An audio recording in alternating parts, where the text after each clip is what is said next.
Hello, welcome to another episode of Live Rite Tonight. I am your host, Eddie Barnwell, and I'm here with the very awesome Miss Jeniffer. Today we're talking about something, a lot of times on the show we talk about, substance abuse or some kind of recovery, but we never hear it from like the family side.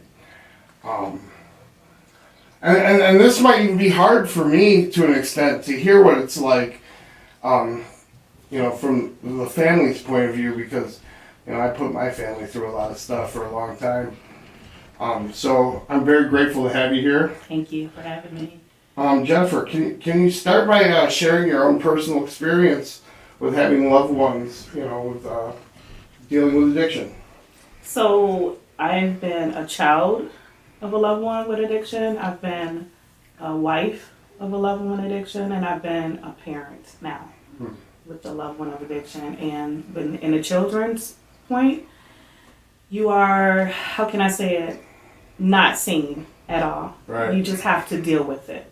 Yeah. It was very difficult with the unstableness. Moving from school to school was the worst.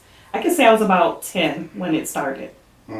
And it was scary. I seen my older sister do a lot of like fighting with our parents, trying to make them stop. Yeah. I seen her pain. We didn't understand it. I seen her breaking up crack pipes in the street on her knees crying, Sure. And not understanding. I seen a lot of fighting. It was, okay, so the worst story as a kid was coming home to my bike being gone. Oof. And I'm like, where's my bike? It's at the pawn shop. I'm like, well, go get it. What's a pawn shop? And that was devastating to me. Like, you come home from school ready to ride your bike and it's gone. Yeah. And the moving was the worst too. Like I said, I would be 6 months in one school, 6 months in another. And I remember being in middle school, being called the shelter girl. Oh. That made me not want to ever go to school. That's horrible.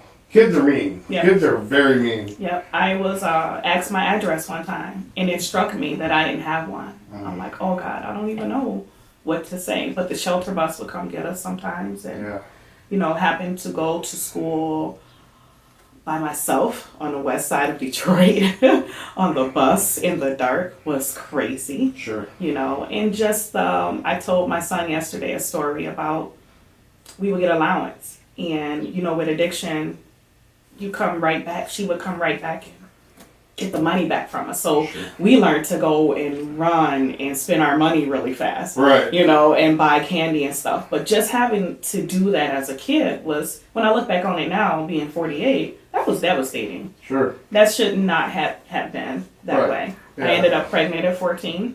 Okay. I ended up having a baby at 15. Yep. And that's where the trouble really started with me, because you look for stability. And older men liked me. I was really cute, as I am now. Sure, yeah, absolutely. But just think back then, you go off of the hopes and promises of someone wanting to love you and take care of you and give you money. Mm-hmm. And I ended up married to another person that sure. I didn't know was on drugs. Sure. But when I found out, I ignored it on purpose. I didn't want anyone to know. I had just went through this nice ceremony, this wedding. I'm married now. He had a good job. He was very good looking, good cars, like a 98 T-top Camaro. Oh, wow. We didn't look like anything was wrong with us. Sure. And I wanted to keep that image because it was better than what I grew up in. But the danger behind it was big. I went through a lot of domestic violence. Oh, that's and I hid it the best I could. I ended up with broken fingers. I was threw out on the freeway, and I began to think that it was me. I think that's the worst part. I began to think it was me. Oh, people that deal with trauma tend to feel like that trauma is because of them a lot of times, right? And like that's a normal symptom of everything you went through. Let me ask this, because I know like you have family members and you were married to people with substance abuse disorder, but how did you first recognize, what were the signs? How did you recognize that they had this issue? Okay, so it was apparent with my parents. The rumors, basically. Sure. Oh, okay. One time I snuck outside the window. Like if you go outside of the house, you could look in the window. I would see the flame going. Yeah, and we were just looking. And then we went to play. Sure. It didn't really matter as a kid. Yeah. Didn't register like the way it does when you get a little older. As a wife, I came home unexpectedly. And I remember the smell of crack cocaine. Sure. Because it hit your nose. It burned something terrible. Yeah. And I was like, oh, that can't be. This can't be. Yeah. And I heard a lot of footsteps. Boom, boom, boom. Toilet flush. Yeah. So it was like, don't talk about it. Yeah. Yeah. Yeah. I grew up kind of in like a family life like that where, where you knew some things were happening, but you just didn't talk about it. I grew up in a world where you don't talk about things, especially when it's your family. Yeah. So I resonate with that a little bit. How has your loved one's addiction affected, your mental health, your relationships, and daily life? I know you're talking about like feeling like it was your fault and like all these things, but like how is whether it be your son or your parents or whoever, how has that affected you? Mentally, emotionally, spiritually. So I feel like a balloon slowly filling up with water. Sure. Getting ready to pop. Because I was 3 years in the dark.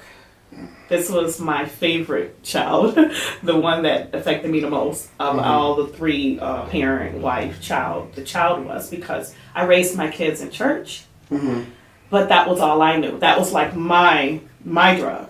So everybody has something, right? So I was chronic in church. Like that's all they knew. That's a good drug. But it was to shield them away from what was going on at home. Yeah. I liked it. And we just, I wanted to raise them up better than what I was. So that's the answer that I knew.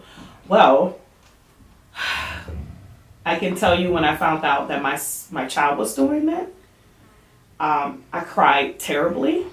I watched the news chronically to see maybe that's him out there. I didn't know if he was going to die or overdose. All these visions popped up in my head. And again, the blame. Sure. The blame of what did I do wrong to, that he can't come talk to me. I was hearing rumors. Your son was doing this or your daughter was doing this. When you hear all these rumors about your kids, I'm like, not my kid. So, like, it's safe to say that you, like, there's some sort of guilt, shame, and anger that goes along with, your child going through something like this. Would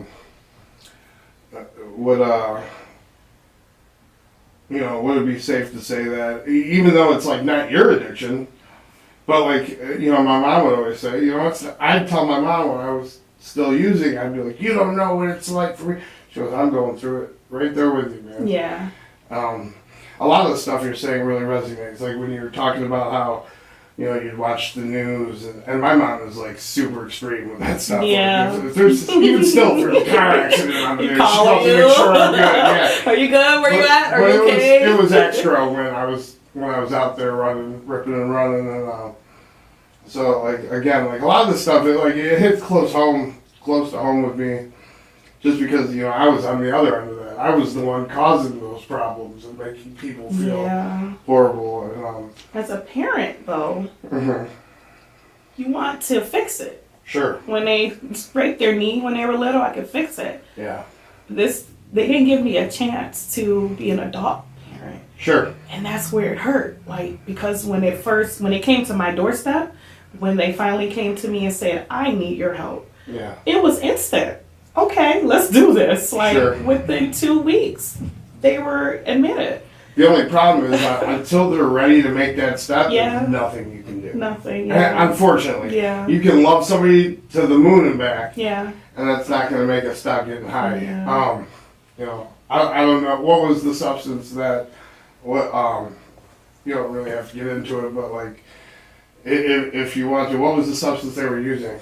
It was the pills. Pills. It started out. That's huge now. Prescription pills. Yeah. Generation RX, they call it. Yeah. Sure. RX. I didn't hear that before. Generation RX. Wow. Yeah. Yeah. It's a thing, now, and it's getting a little better, but not really. I mean, you can get pills everywhere. Here's the problem with pills: is that you start getting them from a doctor usually. Yes. And, shame on those doctors because they give them out so freely. Yep. But the problem is now once the doctor cuts you off, you're still going to look for those pills. Yes. And I know if you're looking on the streets for them, unfortunately there's fentanyl's everywhere now. Yes. And the pills that people are taking are no longer what they think they're taking. Yes. It's all pressed fentanyl. I've had a lot of friends die from one pill. So it's very scary. I have friends in my life currently that I would do anything to help. And again, you can take a horse to water, but you can't make him drink, right? Yes.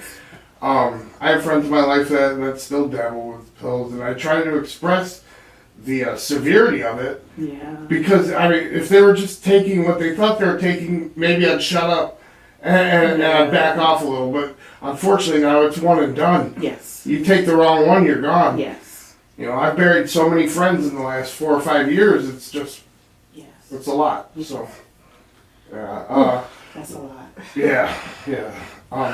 What do you wish more people understood about the toll addiction takes on the people, around the addict? Well, the worst thing they told me was stay strong. It's gonna be okay. Yeah. Everything will be alright. No, I could not sleep. Sure. I imagined things a lot. It's like my mental health was being affected. Sure. In my first marriage, I went to an Al-Anon meeting and I was ticked. I'm like, why am I here? Yeah. I'm not the one drinking. I'm not on drugs. A lot of people go through that feeling. Here, but I was instructed, just advised, rather, if I was going to stay there, to go and find out what to expect. Sure. I wish more people would. I wish there was more support for us. Mm-hmm. Just because I've never touched it, never will. Sure. Hopefully. You never know what tomorrow holds. Fingers crossed. Yeah, you never know. Because I did go through a surgery before, and when they cut me off, I lost my mind. Sure. I'm like, oh no. And I was willing to do whatever I had to do to get pain pills. But I did not do it. I was actually granted an extension. But I just wish there were more support groups, maybe I should start one, for people who are suffering with, family members of addiction. So we'll know what to do and what not to do. There are a lot of really good meetings. I believe Al-Anon and Nar-Anon are very popular as far as family support. I know here at Live Right, we have all kinds of, family support groups, stuff like that. But they're all over the place too. Yeah. And I've never heard of them though. I'm sorry. I never heard of them. Nar-Anon would be like Al-Anon's for alcohol. Yeah. And Nar-Anon's the same thing, but for narcotics. Okay. And after our conversation, we can discuss further where they're at. But there are tons of support groups out there, and I would be happy to help you find some. Has your understanding of addiction changed over time? What helped shift your perspective? So they have been, my child has been very open with me. Sure. And I was able to ask the questions I wanted to ask my parents and my ex-husband. Sure. Why? What happened? Yeah. How? Where'd you get it from? Mm-hmm. Who's supplying you? Right. Did anybody offer you help? Mm-hmm. Your brothers, your sisters, your girlfriend, her mother. I had all those questions answered. He was trying to escape reality. So the husband of mine ended up in a car crash and he was murdered. He was killed. The one that was... Yeah, his father. It was his own father. Okay. So he found comfort in the pills. They made him feel good. They made him forget. Yeah. It's this feeling it gives you. I don't know it. A lot of people, they use, it might start as a good time. Yeah. But unfortunately, addicts, people that, with real substance abuse disorder, they're usually masking trauma. There's some, and whether it be subconscious or conscious, there's something in their life that they don't want to deal with. Yes. And that's really a thing. I couldn't imagine. I just lost my dad a year ago, and I know how I felt when that happened. So I don't know how old he was when his dad passed. Just 18 years old. 18. That's hard. That's crazy, right? And it was right when he was getting his life together and graduated, and he's like, "Well, my dad didn't even get a chance to see me be a man." And the hurt because they were close, you know. Yeah. Even though he was what he was to me, he was a great father to them. Sure. You know, so that our relationships were totally different. Yeah, of and course. I think I made it that way because I hid a lot, I took a lot, you know, so they wouldn't have to. Sure. So what was the hardest thing about watching somebody you love struggle, you know, when you can't fix it? What's the hardest part of that for you? Pretending. I was pretending. Like, we're sitting across the table. All these thoughts are running around my head. Like, oh, God, he need a haircut. Oh, he don't. Sure. He looks different. You look bad. You know, this isn't my child. Yeah. And the pretending part. I think in the workforce, they call it imposter syndrome. Sure. I just was trying to make it like, oh, it's going to be okay when I had no idea. My vice still is prayer. I have faith. I asked, could I pray with you? Can I pray with you? Hopefully that'll change your mind. Yeah. Okay, that changed your mind, but you still need help for that chemical imbalance that's going on in your head. You know, sure. Oh yeah. With the medicine, because you can't just always pray everything away. Yeah. We might want to. We believe that, and yes, I know we believe that you can be healed instantaneously. Sure. But it don't always happen that way. Right. Yep. So that feeling of not being able to just wipe it away like a messy face. Yeah. That was really bad for me. You know, I just pretended that, oh, let me feed you here, let's go to the store, and I'm just like running 50 miles an hour in my head. Like, what do I do? Who do I call? Can I just lock them up in a room? Can I just, you know, feed them and take care of them? Don't let them go back outside. Yeah. It's so much going on in your own head. Sure. About how to do this. I'm no professional. I don't know how to get someone off of any substance. Right. You know, as much as I could try, you could pour out liquor and then just go across the street and get some more. Yeah. Same with drugs. You know? It's everywhere. You'll find it somewhere. Yeah. If you're looking for it, you'll find it. Yeah. Has your understanding of addiction evolved over time? Like what does that mean to you? Like, do you feel like you understand the situation now more? Maybe because he's seeking recovery and because he's gotten some help lately. Does that make sense? Yeah, Okay. it's helped me 100%. Good. By being there every time he called, every time he needed anything. And that helped him. It really helped. But the center that he was at, they set us down to ask us questions. You know, how do you feel? What do you need to know? Gave us a big packet of what it means to be in recovery. Sure. How I can be a help. And I read that front to back. I've read it twice, actually. So I went on YouTube and I look at videos of people who explain what it's like to be on drugs, you know. And again, it's people at my church that are professional counselors. They're professional people that say, here, this is a number you can call. This is a number you can call. Sure. So yeah, I understand it a lot better than when I was a child and when I was a wife. So like, you know, as a family member, we hate the addiction, right? We hate the disease. We hate everything about it. Yes. But we love that person going through it. How do you separate the person from the addiction with a loved one? Okay, this one is really easy. I never got a chance to see him out there. I heard about it. Okay. He did not come around, and he'll tell you I didn't want you to see me like that. Yeah. I don't want you to see me like that. So he always says, I don't want you to see me. So I was able to remember who he was. Sure. And who I know he's able to be. Yeah. So that was great with the child, you know, part, with the husband part. Again, honestly, the same thing. You remember the good times. You remember the good things. Sure. And you remember, and you know what they can be. And well, okay, you had a temporary upset right here. I remember when you graduated, and then I heard all this stuff, and then I remember where you're trying to pick up and go. Scratch all that stuff. You're done with those 3 years of addiction. Let's get back on track. Sure. So that's the way I'm dealing with it. I don't care what you went through, as far as it's not affecting me to point my finger, you were such a bad person. No. You had trouble, you had a little bump in life, and now we're getting back on the right road. That's awesome, right? But I think even in that process, you probably have to set some healthy boundaries, correct? Yes. How do you do that without feeling like you're abandoning your loved one? I'm still learning. Yeah, that's a part of it, right? Still learning. And that's why those support groups would be really good for you, because they kind of help you along with that. Yeah. I get that. Yeah, I've had my family is so close and so loving, and I got to the point where they were just done with me because. At least your son was courteous enough to hide.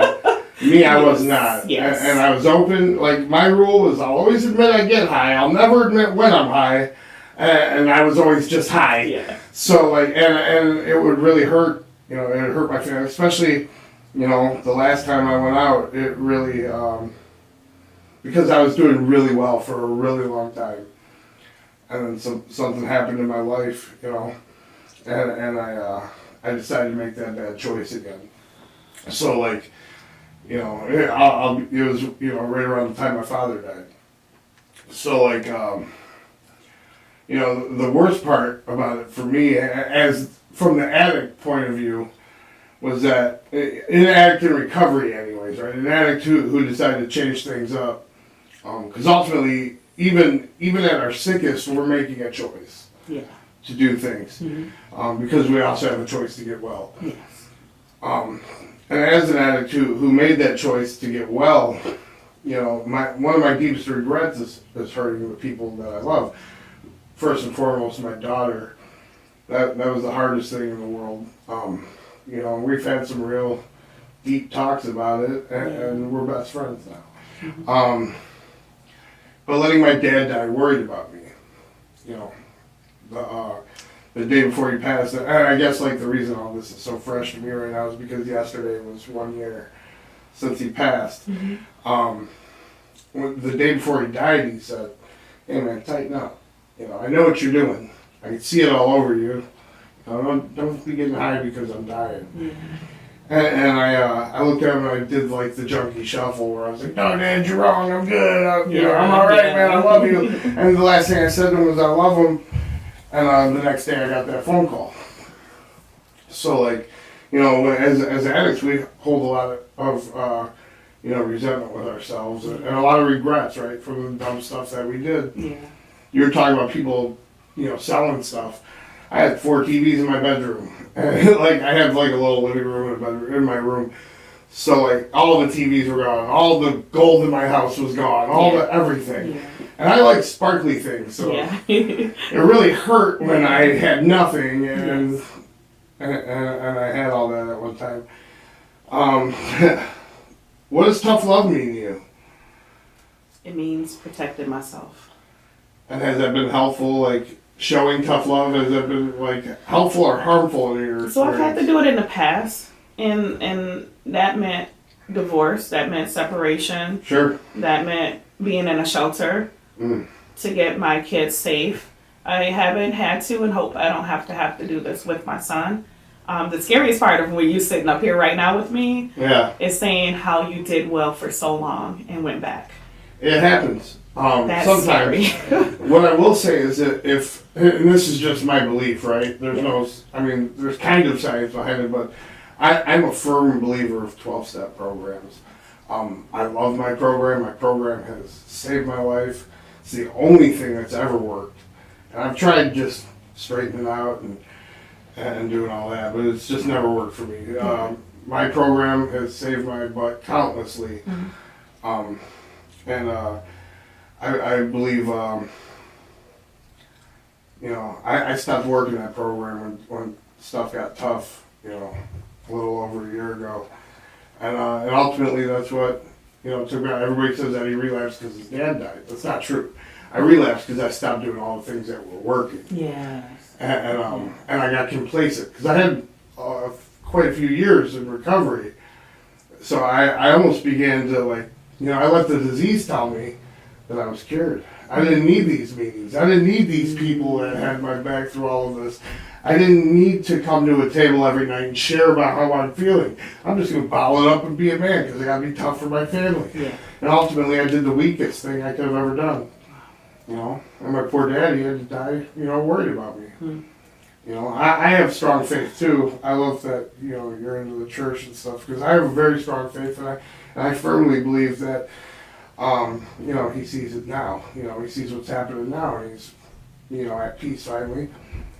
So that's cool. But yeah, so I mean, people do go out, but it says right in my literature that if you're working a real program, if you're working an honest program, you'll never fall off. Yeah.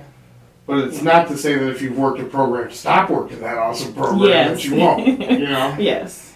So that's good to hard. hear. Yeah.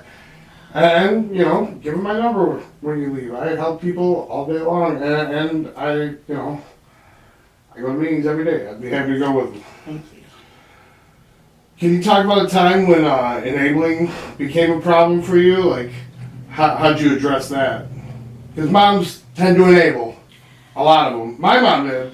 Not on purpose, Mom. I love you. But, like, you know, they don't want us to have to go do dark stuff for the money. Or they don't want us to go through a lot of the things that we're going to inevitably go through anyways. Yeah.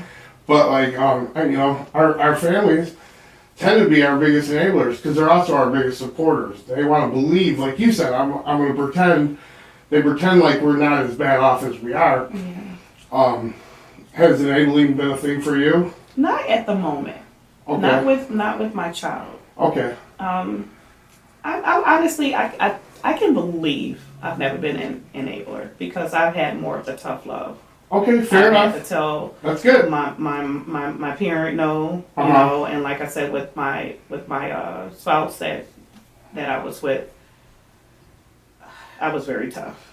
You Sure. know, I would leave. I would run away before I said, like, I'm not going to take a drink with you. Sure.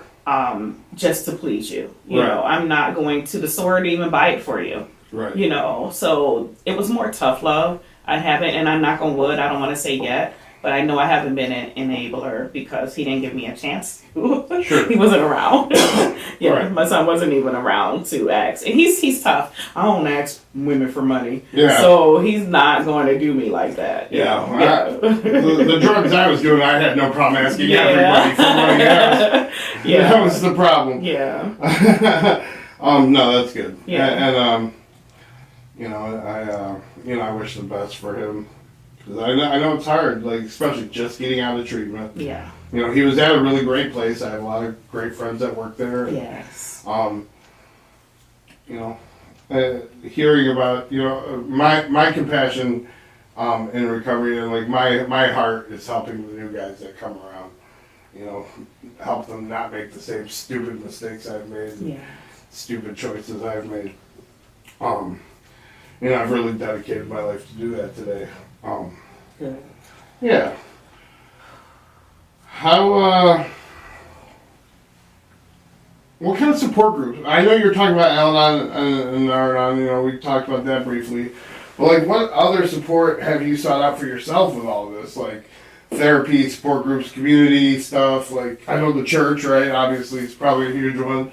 Want to talk about that a little? So I'm a student at a community college in the neighborhood. Cool. And they have free counseling, like mental great. health counseling. That's awesome. You get so many credits a month for it. Is it like student counselors? No. Oh, wow. It's real mental health counselors that you set up a Zoom call with. That's awesome. They give you like 4 calls, you know, at That's a time. amazing. And Yeah. I really did call to see what can I do for myself. That's great. And the main thing the counselor told me that makes a lot of sense is it's not your fault. Yeah. Because we all have choices every That's single it. day. We make a choice, right? Yeah. Like, I can blame all the stuff, anything I want, but at the end of the day, I chose to pick up that stuff and I chose to do the things I was doing. Yeah, So, because I actually have 5 children, and I have one that blames me for everything. Of course, If she stubbed her toe, it's because my mom raised me bad. well, you when I know? was in active addiction, that's what I did. Yeah, I blamed everybody and anybody and anything for my problems that I could absolutely blame.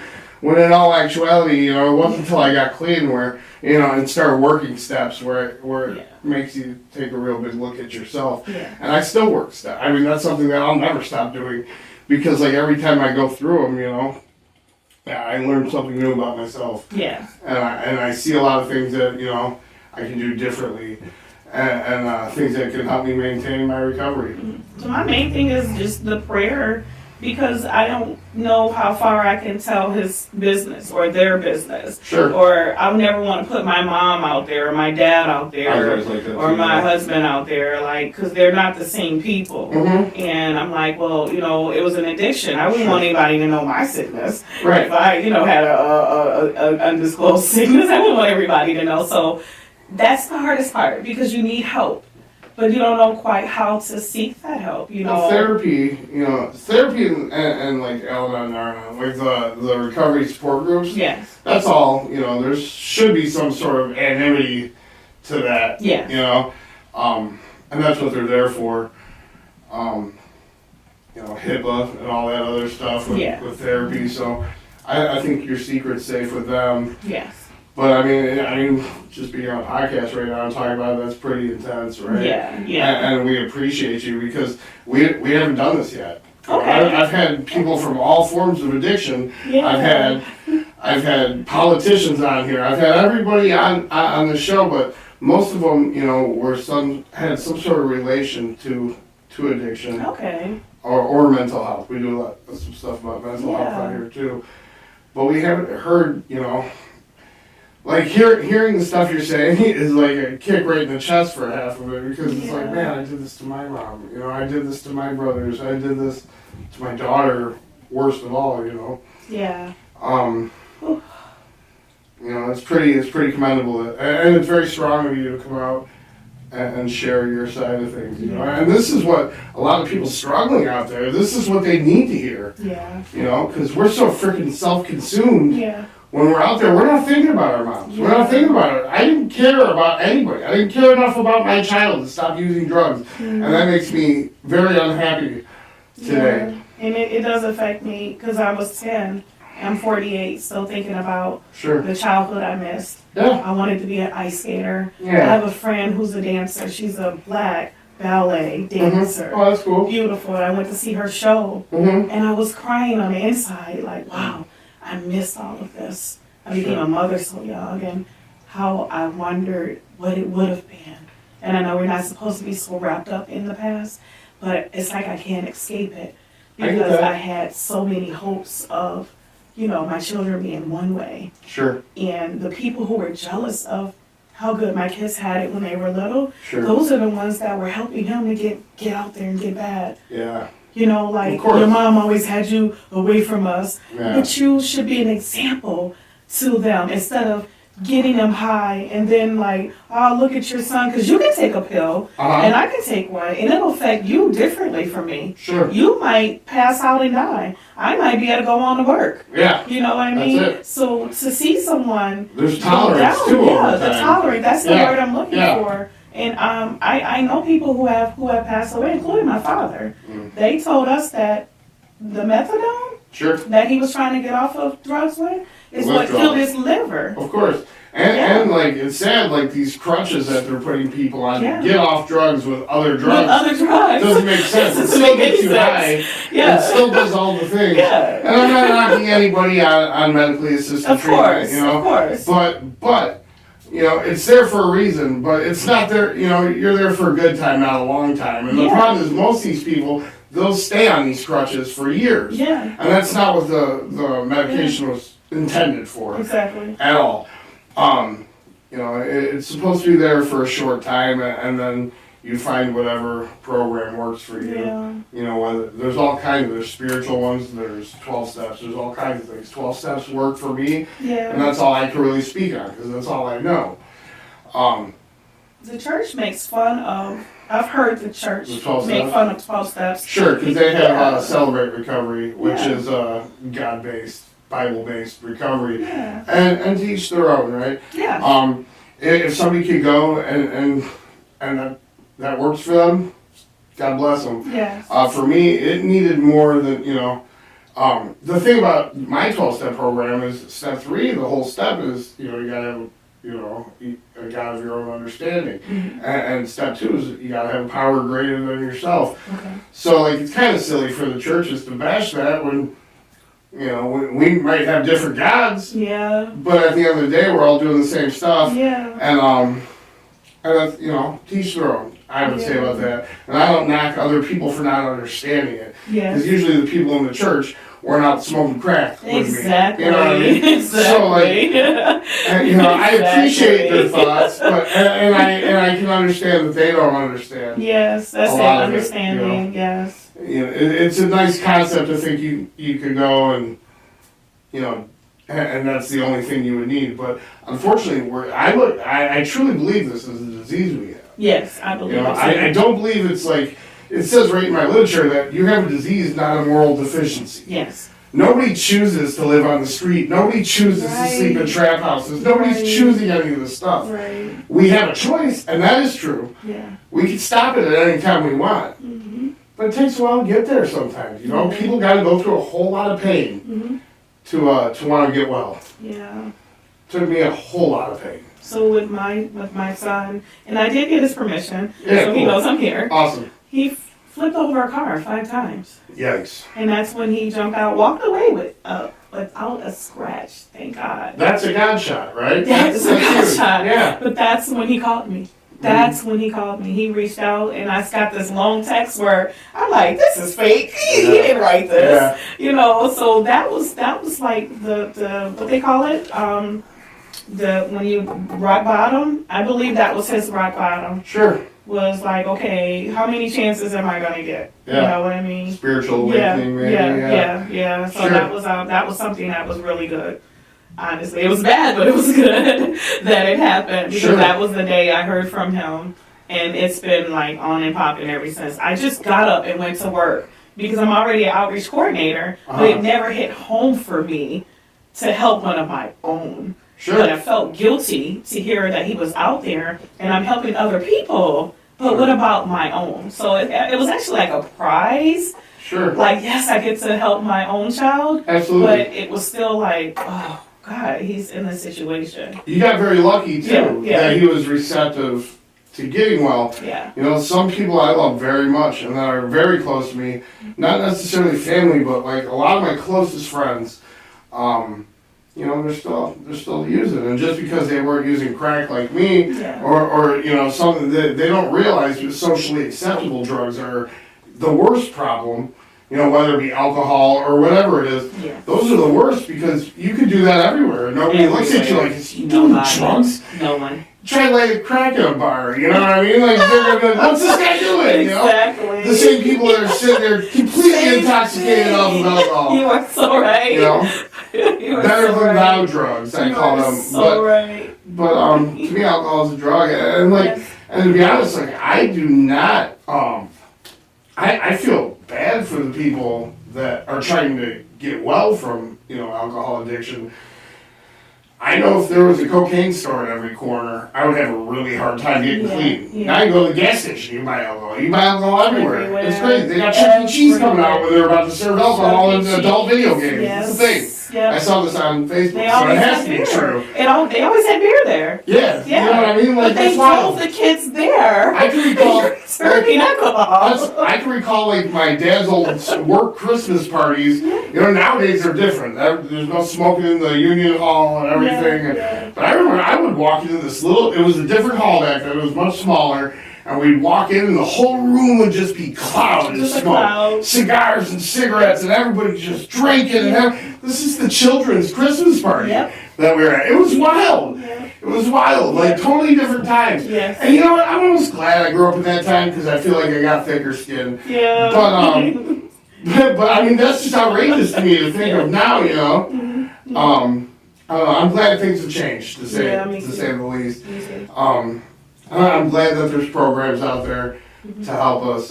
Today is actually the anniversary of the founding father of Narcotics Anonymous, Jimmy K, passed away on this day 39 years ago. Wow. And it was the year before I was born, but he was the one that started, you know, my program, and I can't, like, for somebody I've never met, I couldn't explain how grateful I am for a person that I've never met, doesn't know I existed, but the guy saved my life. Because without him or without what he did, I would still be on some milk crate in some nasty broke down house with some beat up people. You know? You know, so he gave me a lot of people I truly care about an awesome life. You know, so thanks, Jimmy K. Yes. Thanks, Jimmy K. How do you find peace or purpose even when your loved one isn't ready to get help? Like, how'd you deal with it before you got that long text? I can say I was more paranoid before I actually was at peace. I had to realize they know where to find me. Sure. They know how to call me. Yep. They know what to do to get in touch with me. I had to let go of blaming myself. Sure. That was my peace. I'm a busy person. Like I said, I do jewelry. I'm in school now because all my kids are gone. So I'm like, what do I do with myself? This is the first time that I haven't had to do anything. Yeah. There's no one to take care of. There's no diapers to change. There's no food to fix. So I started going to school for cybersecurity. Nice. And I consume myself. Again, everyone has a vice. Sure. Consume myself. I can be at the computer for 12 hours at a time. Just go to the bathroom, grab a snack. So my advice to you would be never try drugs. Because you would go really hard. I'm afraid. You would go really hard on that review. I had Oxycontin one time in the hospital. And I rose up like a person. I said, oh, what was that? And he said, Oxycontin. I said, put that in my shirt. I said, don't ever do that again.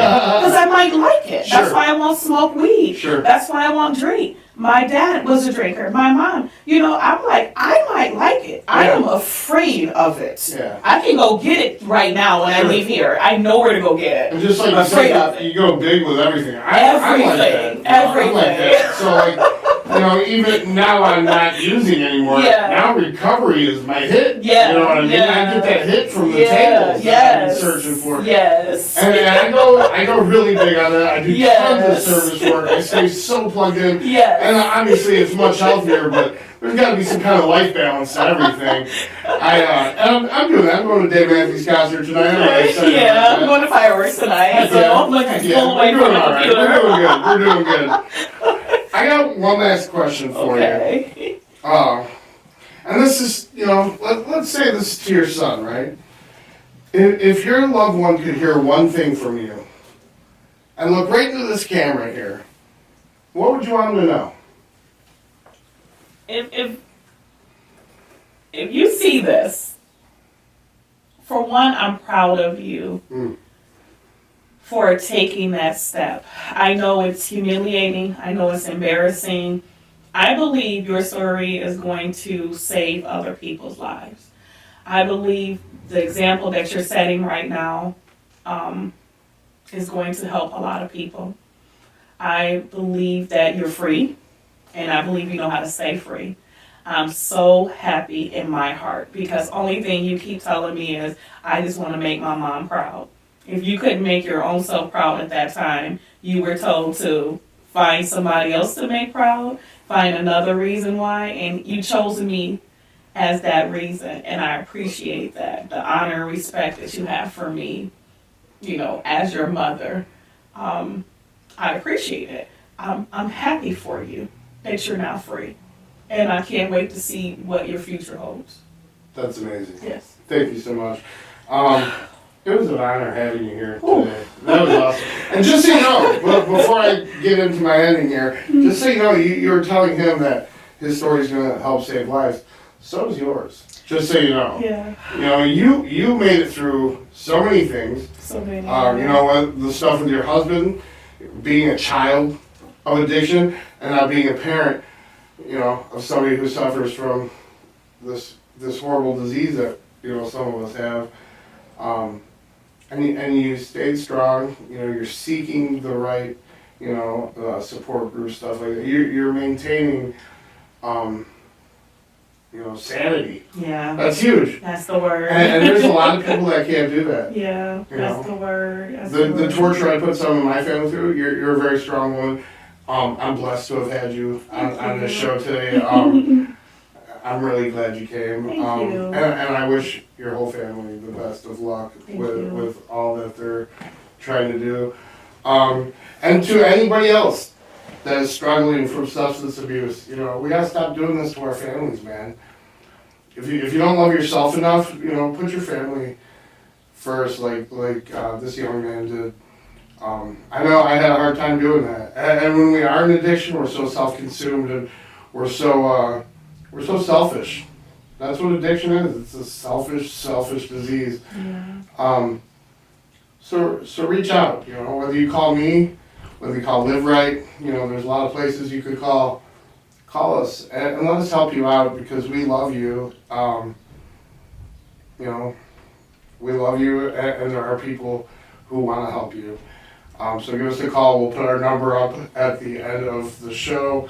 We'll also put our calendar up for everything else that's going on this month here at Live Right. Thank you guys for watching. Normally I'm a little more energetic at the end of the show, but I think this is this was a lot. We talked about a lot today.